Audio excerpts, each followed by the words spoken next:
Okay, here we go. Good to go? We're good to go. All right. Hey there, folks. Welcome back to the Art of Losing Your Butt and Finding Your Why. I'm Doug. And I'm Christy. And this week we're talking about mindset and the general ups and downs that come with making sure you keep a positive mindset through your weight loss process, through your journey on this this tough road ahead. Yeah. So we're checking in this week because it's been a rough couple weeks for us, or a rough week in particular. I'm not gonna lie. Yeah, go for it. We got a rough start to the year. Go for it. That's what it is. I don't know about you, but I did the whole diet break over the holidays, and got in the wrong mindset. So got a little fluffier than I had anticipated. Get it. And so now we're working on getting our mindset back in the right place, and it sucks. It does. It's not easy. I mean, it's not easy to keep yourself on track, especially when you have an eating disorder. It's not like it's ever cured. Oh no, you will always deal with it. Yeah, the problem is never fully solved. It's one of those things that you have to learn to get along with and deal with on a daily basis. Absolutely, because it's like any other addiction. The solution is just to quit it cold turkey, or come clean from it and never do it again. For some reason, food addiction is the only one where you have to maintain a relationship with your addiction. Because you have to eat to just survive. Yeah, you have to. You have to. So I'm in a similar boat that she is. Did great with the weight loss. Come New Year, holidays, kind of took a break. Just kind of tried to eat at maintenance, nothing too crazy. And found my weight kind of creeping on a little bit. Nothing crazy. And we're talking about 10 pounds, plus some water weight with the increased carbs and stuff. But still, it's one of those things that you notice. And when you weigh yourself regularly, you start to see the trend tick upward a little bit. See, I wasn't even recording it. Oh yeah. I was just ignoring the scale. I put it off to the side. That's not for me right now. I get it. Sometimes that's not a bad idea, though. Not freak yourself out too much. Yeah. But now I realize that I have to get back into that mindset where I do need to weigh more. It keeps me on track. Because it keeps me accountable to myself. Absolutely. And it pisses me off. So if I get on the, if I get on and I don't see a loss, then it pisses me off for the day, and I'm harder on myself, and I watch everything that I do. I get that. But it can become obsessive, so you gotta watch that too. When you start losing, it's very exciting. You get used to constantly losing, and every week it's a progression of a little bit more, a little bit less, a little bit less. You see the number going down gradually, and that can kind of become an addiction all of itself. You get used to seeing the progression. So when it either slows or, God forbid, reverses, if you're used to like let's say in myself, for instance, it's been a 18-month long journey of a progressive loss. I mean, granted, there were times where the weight stayed the same, but in general, it's been a pretty good progression downwards. So for me to see the scale, I was trying to eat closer to maintenance to put on some muscle. Well, with that comes some weight gain. It's going to happen. And I knew that what was going to happen, and I knew what to expect. And still, even knowing what was going to happen, seeing that number go up just from eating extra food or eating closer to my maintenance calories and the extra water weight that came with it, seeing a 2-pound jump on the scale kind of made me nervous. And then seeing, a couple weeks later that I had put 5 pounds on, could have been water weight, who knows? We can only tell, with the averages what happens. Right. Put me in a panic. I mean, truly, it made me start to get really nervous, where she's talking about not weighing herself. I always weigh myself on a daily basis and just keep a graph going, showing the little bit of trends. And if you zoom out, you can see it evens out more. But in this case, I had a little bit of a tick the opposite direction. And I'm just kind of catching myself before it gets out of hand, or before I go too much in the opposite direction and make more work for myself than I need, because I still have a lower weight that I'm trying to push to. And it's a new year, and I've been kind of trying to stick with that. But so going backwards is kind of a little bit of a setback in my mind, but I wanted to experiment and see what happened. And plus, sometimes you have to take a break from weight loss. Yeah. You can't continuously do this. You will burn yourself out. Your metabolism will adjust eventually. And see, I was eating for competition for almost 2 years. Right. So that that's hard on your body. It is. And so I did take a diet break, but, and I should know this. Okay, I am not 18 months in. I am 5 years in. You're right. I understand. I get it. Okay, so it just tells you how strong of a motivator this is, how strongly ingrained this is. So, but this is my thing, though. I'm 5 years in, and I've maintained my size up and down a little bit for competition, but I'm working to put muscle on. But this is my thing. Every freaking Christmas, I go through the same shit. I get it. And what it is I keep telling, oh, no, I'm going to be really, really good. And then you get the, well, just try this. And then I'm such a people pleaser, number one, that, if somebody made something and they want me to try cookies. It. Yeah. Honey, you're not going to leave without trying my cookies, are you? Right. I just made these fresh brownies. Yes. And then, we had clients and stuff, or, patients bringing in stuff. And some of them were great. They brought me fruit and things like that. And that was great and greatly appreciated. But most didn't. Most brought us really, and it just all sat there on the table. Fudge, brownies, cookies, the stuff, the holiday stuff. Homemade fudge someone made, a pound of it, 2 pounds of it. And then it became, Christmas and New Year's and the holiday excuses. Yeah. And then it became, oh, I got to do this and I got to do that. And, business stuff took over. You get busy. And, got busy. And then all of a sudden, I'll catch up later. But it caught up on me. It happens. And, I had told my husband that, I said, I need to go back on plan. I do better with a goal. Yes, I agree. So the goal is to get as low as I can by October. Okay. Because we're going back to Vegas. Okay. And we're going to be spectators this time. And, because it's the Mr. Olympia 60-year anniversary. Okay. So I want to be able to see the muscle that I've put on. Right. Yes. So that means I still have to work really heavy. I still have to eat my protein every day. Yeah. Yeah. But I have to do a lot more cardio. I get it. I'm the same way. And also with our struggle, you guys are going to be able to relate to this because it's going to be the same thing that happens to you. If you're in a state where the temperature fluctuates throughout the year, you'll find yourself, like here we are in Delaware. It's winter time. Now the days are much shorter. They're just now starting to get longer again. But there for a while, you would get off work at 4:30, 5 o'clock, and it's dark out. So, you go to work in the dark, you come home in the dark. Exactly. So how likely are you to take a walk around town in the nice, beautiful, balmy 28-degree weather in the pitch black with a flashlight? Yep. I can be a little more hardcore, so I will fight it and do it anyway.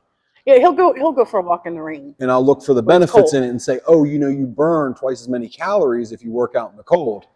Just surviving in the cold, you burn more calories. And I'll go, oh, that's great. It's an opportunity. Let's do it. But I'm silly about those things. I find the positives in silly things.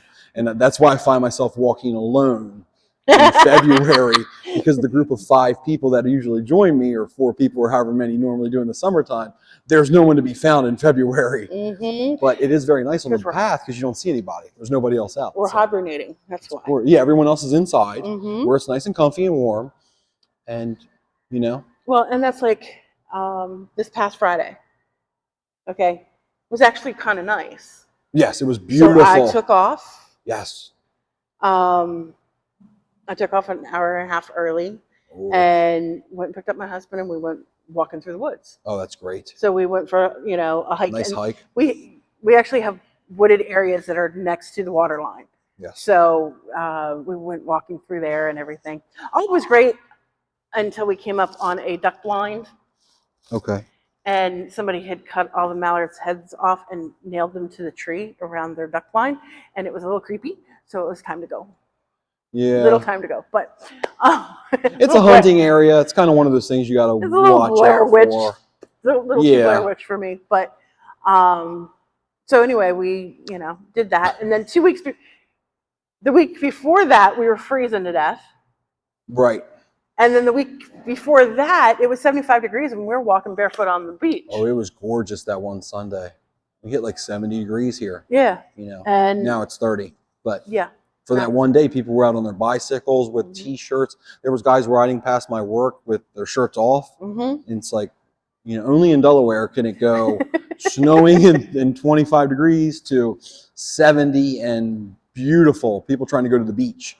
And they will go to the beach. And it's just one of those things. But in doing that, you'll find yourself staying home more often.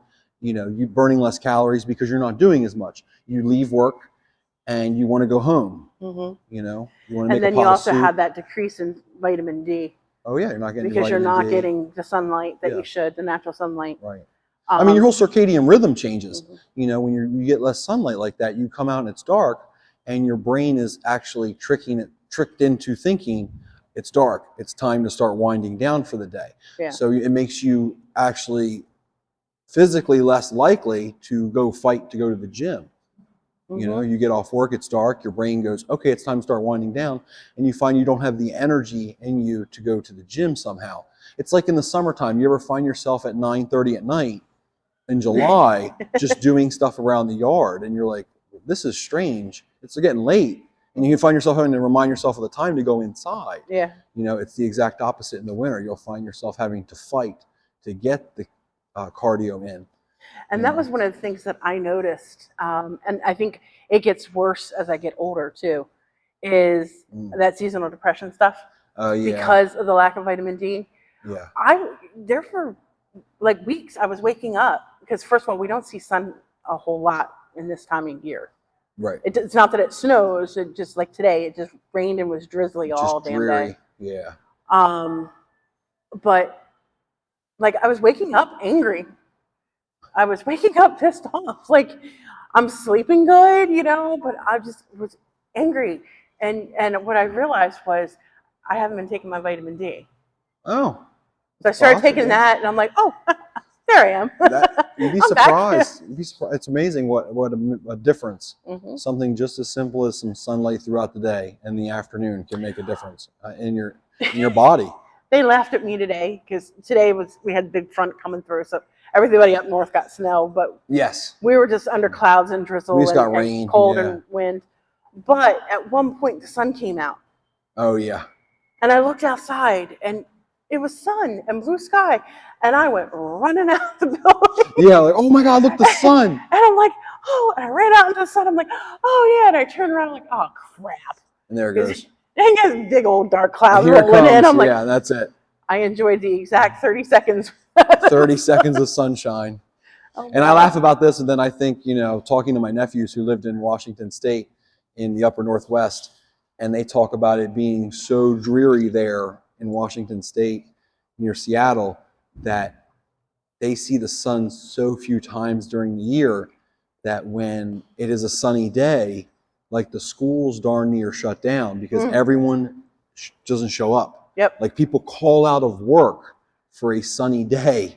That's how crazy it was up there. And one of my nephews was talking about having to take like an antidepressant because of the seasonal affective disorder messing with him. He said, I don't know how to explain it to you. It just gets you down. Eventually you don't see the sunshine for so long that you don't think you're ever going to see it again. And I said, oh, never mind. We're doing fine in Delaware. Yeah. I'm happy. Yeah. It's going to be fine. The summertime will be here. Good. And I'm okay.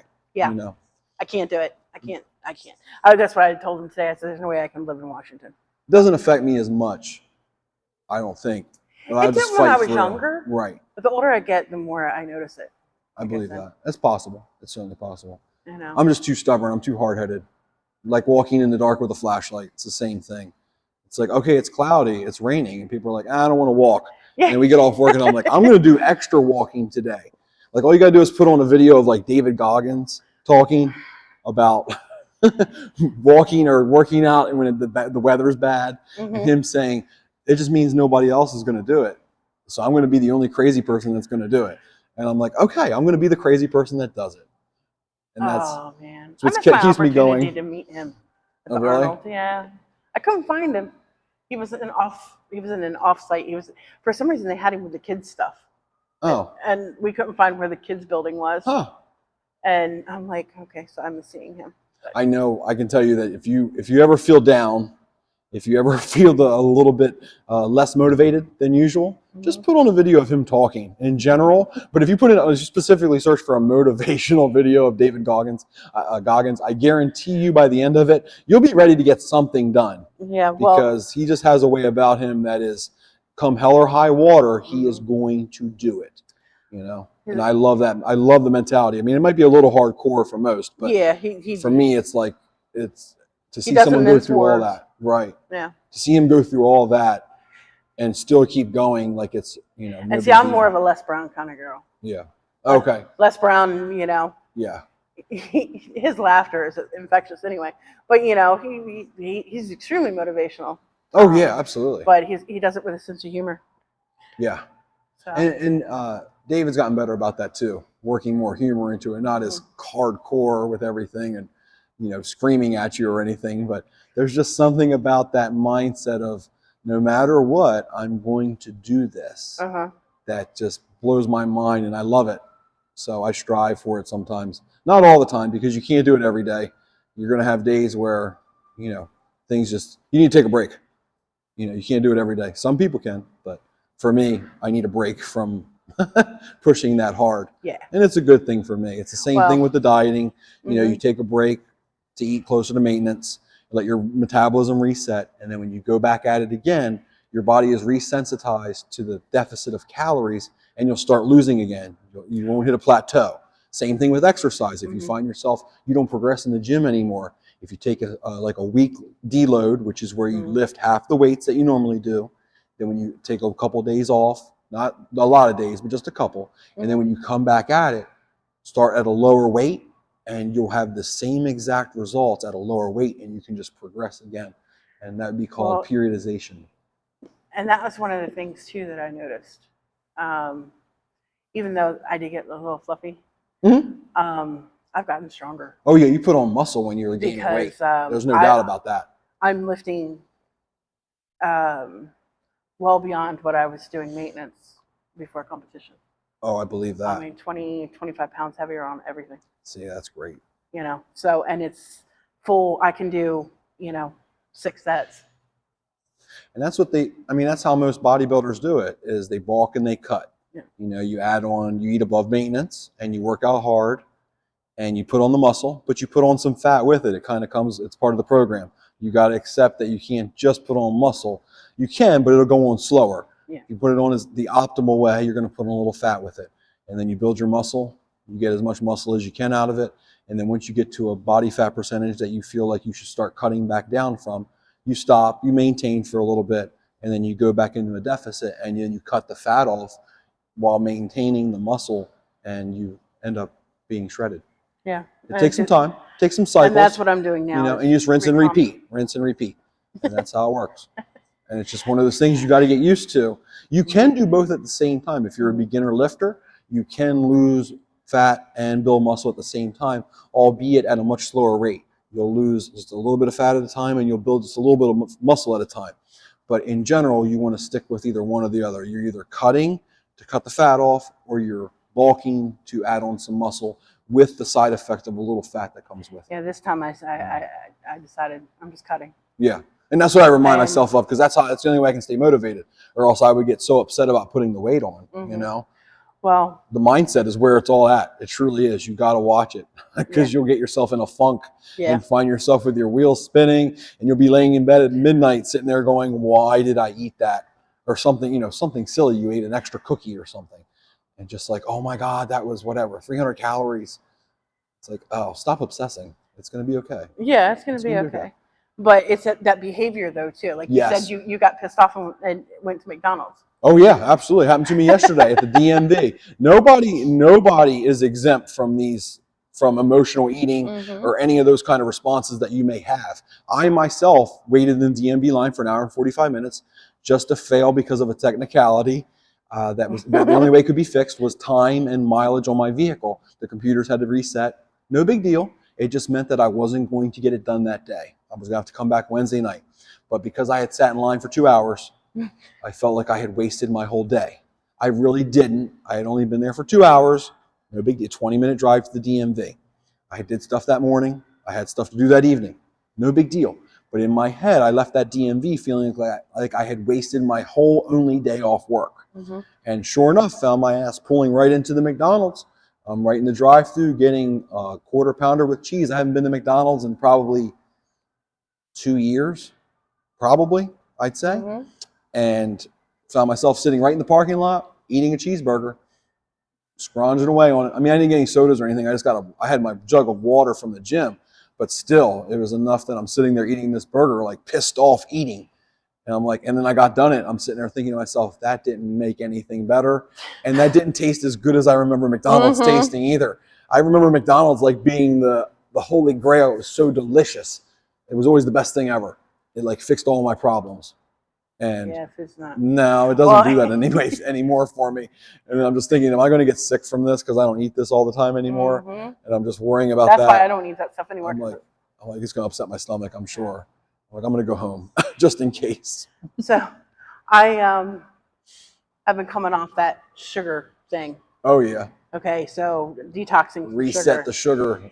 And it's hard.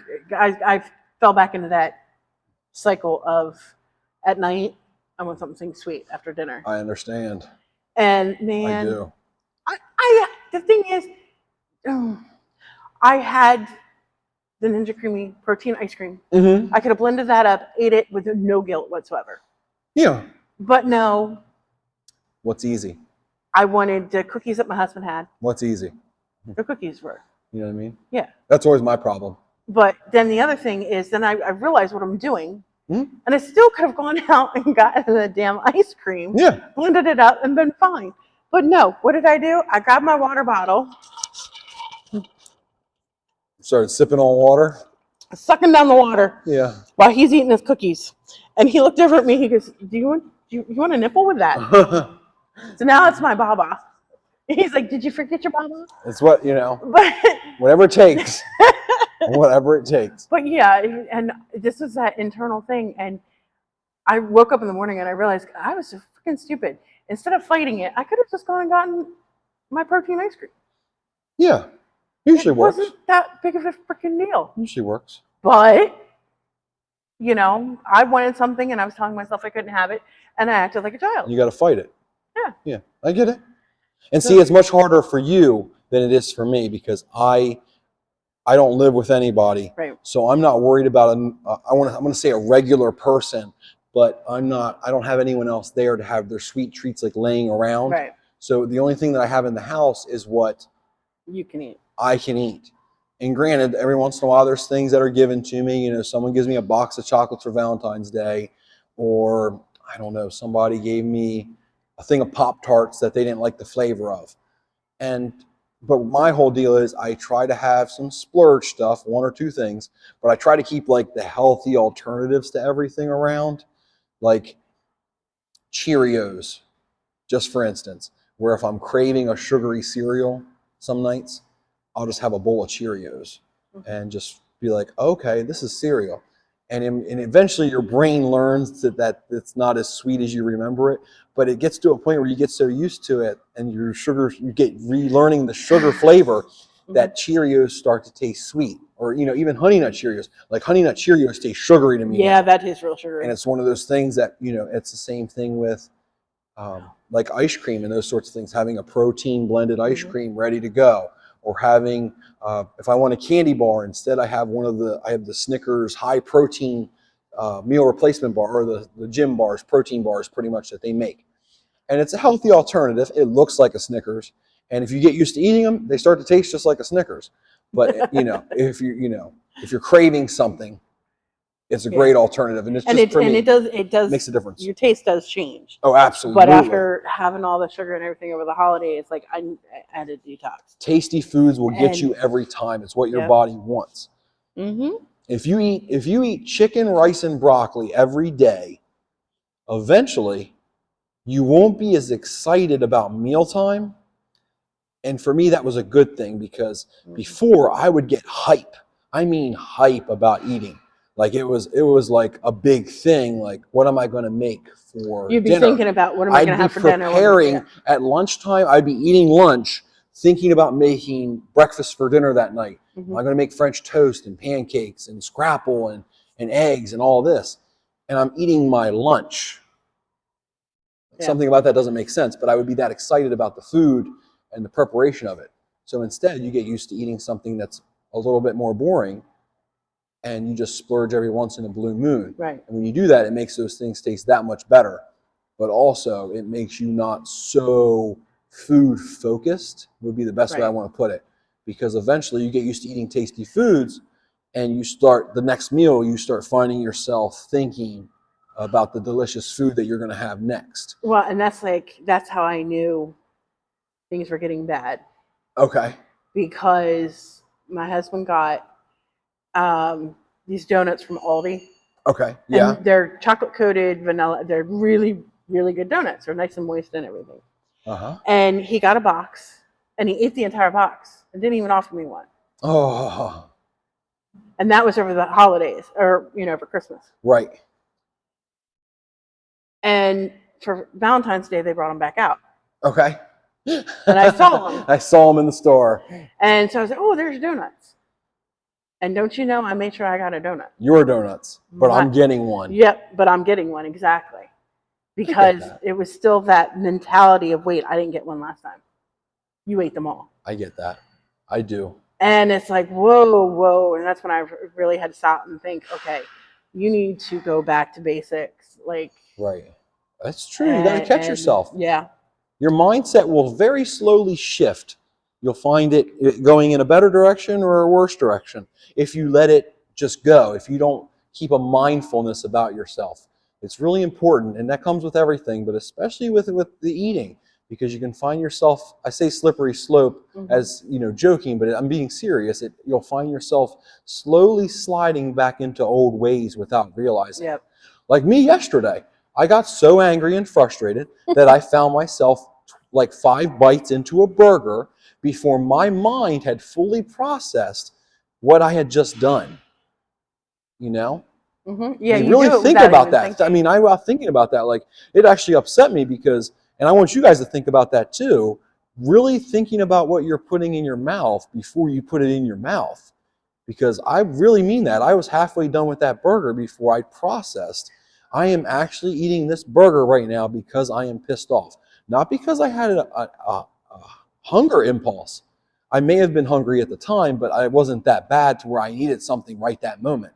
But at that moment, my brain told me I needed that burger to fix what was ailing me. And sure enough, I'm sitting there like contemplating what all this means in a McDonald's parking lot at 2 o'clock in the afternoon, with 5 bites of a burger left in my hand. Just like, oh, that just happened. So I say that mindfulness and your mindset is really something you got to keep an eye on. And that's one of the things that it happened to anybody. It happened to me, and I've been on the ball with stuff for quite some time now. Really thinking about these things and planning them out before I eat. Before I put anything in my mouth, I'm looking at the nutrition label and thinking about, is it on my plan? Is this something that I can fit into my day? And logging it. And it happened to me yesterday. Sure enough. Yeah. Didn't have it in my plan at all. One of the things that I preach is mindful eating. Yeah. You get your serving size, and that's what you take to the table. Oh, yes. You don't take the bag. You don't take, wherever you're eating it. Right. Paying attention to every bite that you put in your mouth. Definitely. Chewing it so many times. So you're giving your brain and your body time to connect. Yes. And I'll be honest with you, I haven't been doing it. Yeah. See, with the 2 things she just brought up there, those were the things that, like, I was raised. The food came to the table. You put all the pots of everything on the table and serve from them. Right. So there was always a giant thing of every dish in front of you to just grab more from. And the other thing she's talking about is the focusing on what you're eating as you eat it. We typically would watch TV and eat, or, I don't know, listen to the radio or watch Netflix or play a video game or be on the computer and eat. Even read a book, which isn't so bad, but really just when you're eating, focusing on the eating and remembering, and how the bites that you're doing. Chewing your food all the way is also a big thing. Yeah. I didn't realize that I was like swallowing half my food whole being in a hurry, not thinking. I realized that the other day when I took a bite. I'm like, oh, I'm like really chewing yeah, this right. because I've gotten so used to cutting everything in very small pieces. Small pieces. And Gary looked at me. He goes, "Honey, are you okay?" I'm about to choke on that. I'm like, yeah, and I went back to cutting small pieces. Yeah. And it was just like, oh, this stuff is, and it was just one thing after another and I was like, whoa, I really need to, okay. It's Stress these is little getting to me a things. little bit. Yeah, it's these little things that just And add I up. need to change my mindset. Yeah. And even to the point where at night, my husband watches TV and everything, but when he goes to sleep, we don't leave the TV on. Okay. Okay. Well, I've had him putting on either, Les Brown or Okay. the teachings of being stoic. Something a little bit more. Something, yes. More motivational, more. Yes. So, yeah. And I'm sleeping much better now, too. Oh, yeah. Makes a big difference. Yeah. Like the daily affirmations, some people swear by those. Mm-hmm. Just telling yourself that you're going to do this. Today I will succeed at my goals. Today I am going to go to the gym. Just telling yourself that, for a lot of people, it makes them that much more likely to do it. It's like making a list of your goals that you want to achieve. Picking the 2 goals that are most important to you and planning it out. The other thing, too, is, my big goals in the last couple of years, I've achieved them all. Right. The last one was, getting on the world stage. Right. And I did that. And it's like, okay, did I place where I wanted? No, but I did it. You got it. I did it. The goal was achieved. Goal was achieved, and I pulled it off. Yeah. And that included the travel and everything else. And now, I come back and I'm like, okay, now it's all about the business and the podcast and what's next. What's next. Yeah. And that's when I was like, okay, I had all these goals, but they're not revolving around my weight loss. Right. And so I needed to readjust my goals. I get that. You start putting your focus in other things, and it starts to be less about worrying about you. I get that. Because like I said, my 3 words for the year was grow, build, and enjoy. Right. Okay. So I wanted to grow and build my body. I want to do that in a good way, not in a bad way. And you grew and built, and you enjoyed it in the moment. Yeah. So I got to thinking about that. Oh, I put that out the wrong way. Okay, I want to grow my muscle and build my body healthy. That kind of thing. So I kind of had to go back and redo that. And now you get to grow your cardio tolerance. Yeah. Which will be good. And build your body back to the muscular form that you wanted. Yep. Well, the muscles are coming on, and that's one thing that I've noticed. Yeah. Legs and everything. Even in my back. Like I'm starting to get the. You can feel it coming back. Yeah. Yeah. But, yeah, I don't know. You look at it as a bad thing, but I always look at the positives. It's like, you may have put on, say, 20 pounds, but who knows, 7, 8 pounds of that may have been muscle. Yeah. You cut another 10 pounds of fat off, you put yourself a couple pounds of muscle on in the meantime. It's kind of like, it's fluctuations. It's like I said, it's a bulk and cut, a gain and lose. It's kind of how it works. And it's like life in general. It's got its ups and its downs. And you just got to learn to enjoy the ride and go along with it as best as you can. Control what you can and let go of what you can't, because you can't can fight control it. What we put in our mouth. Oh, absolutely. Absolutely. And therefore, I'm going back to controlling what I put in my mouth and taking more responsibility for that. Right. But yeah. But there's like some little things, like with women, they have a hormonal shift every month. And, like I have a friend of mine, she told me she puts on, when it's her time of the month, she puts on like 5 pounds of water weight. And every month it freaks her out. She knows when it's coming. It's like one day she drank the same amount of water, and the next day she wakes up and she's 4 or 5 pounds heavier, or, within 2 days. And she's like getting panicked about it. And then she realizes, you know what? I can't control this. It's my hormones. Right. This is normal. It's a fluctuation. In another week, this will go right back down. It'll be like nothing even happened. But in the moment, your mind can vary. Keeping your mindfulness and your mindset is really important, because, like I said, she talk about for a day or two, she feels like she's spinning out because she thinks, what did I do wrong? Yeah. What did I eat? Well, and then what could I have possibly done? and then your hormones You go know? crazy when you hit menopause. Right. And then Oh, your body yeah. just does whatever the hell it wants. Right. And, and it's like, wait a minute. Right. And, you know, unfortunately, most women gain weight in the center. You know, Yeah. the middle. Oh, absolutely. Absolutely. And so this weight went right to my belly, and I don't like it. I understand. I'm typically the same way. If you looked at me from the arms and chest up, you'd think, oh, great. If you saw my legs, you'd think, oh, you're fine. But if you saw my midsection, you go, oh, that's where it's all at. Sure enough, that's exactly where my body puts it all. It's all right in my midsection. It's got to be my belly area, my belly, my lower chest, and my back. And that's just where my body decides to store fat first and take away from last, I believe, because it's the last bit that I have left to lose. It's been coming away. You know, like I said, you end up with the loose skin and stuff. But, you know, it's progress. We're getting there, you know. So just trying to do what we can. So changing mindset. It's important. If you need help with it, let us know. Keep yourself in check. Just try to be better tomorrow than you were today. 1% better every day. Yep. And that's all you can hope for, you know. Just do the best you can. You got this. If we can do it, you can do it. Seriously. We just share the struggles, the ups and downs, and everything. If you have a moment, feel free to share your struggles or share your triumphs with us in the comments below. Absolutely. If you have any questions, feel free to ask. We would be super thankful if you share this with your friends and family, you know, on your Facebook. We really appreciate it. And we hope to see you guys here next week. Thanks for tuning in.